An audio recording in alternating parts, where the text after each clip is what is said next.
Hello everyone, welcome to Agriculum. In today's lecture we'll be studying about fennel, जिसको हम हिंदी में सौंफ भी बोलते हैं.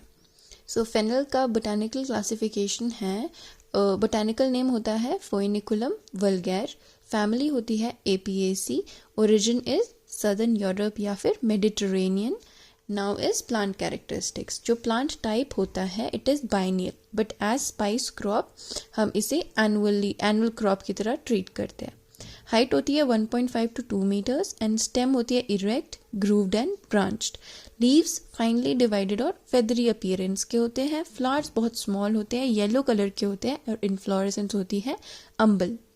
Fruit ग्रीनिश येलो कलर का होता है, very aromatic and oblong in shape. That is fennel के जो सीड्स होते हैं they are oblong in shape और बहुत एरोमेटिक होते हैं. सौंफ बहुत खुशबूदार होती है, दैट्स व्हाई उसे एरोमेटिक बोलते हैं.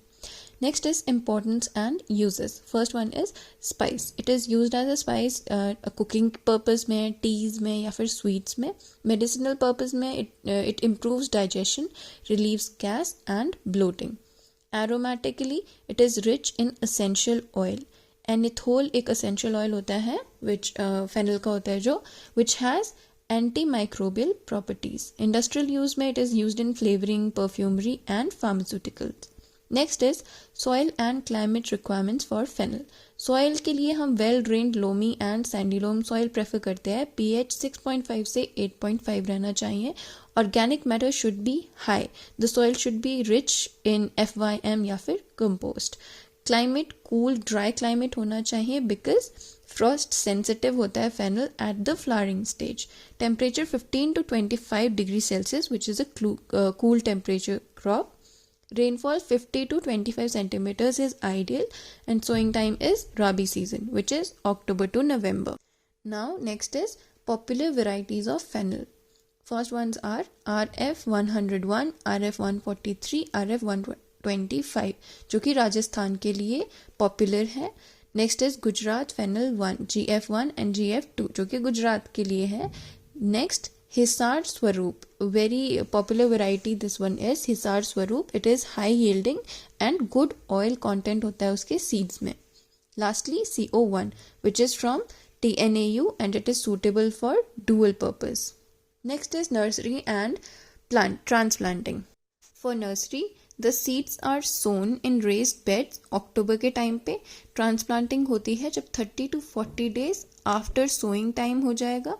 Spacing रहेगी 45 centimeters to 20 centimeters and irrigation immediately after transplanting हमें field को irrigate करना है. Next is fertiliser management.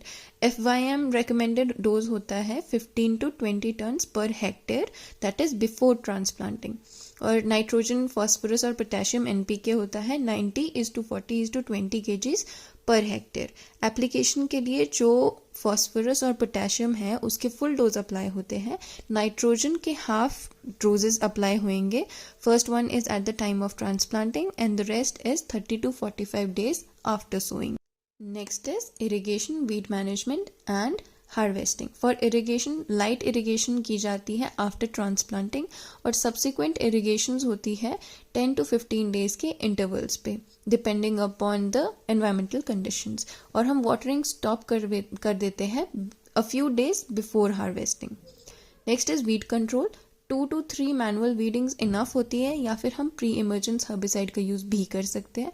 Intercultural operations करने से जो हमारी सॉइल होती है वो लूज रहती है which is good for the crop. Lastly harvesting.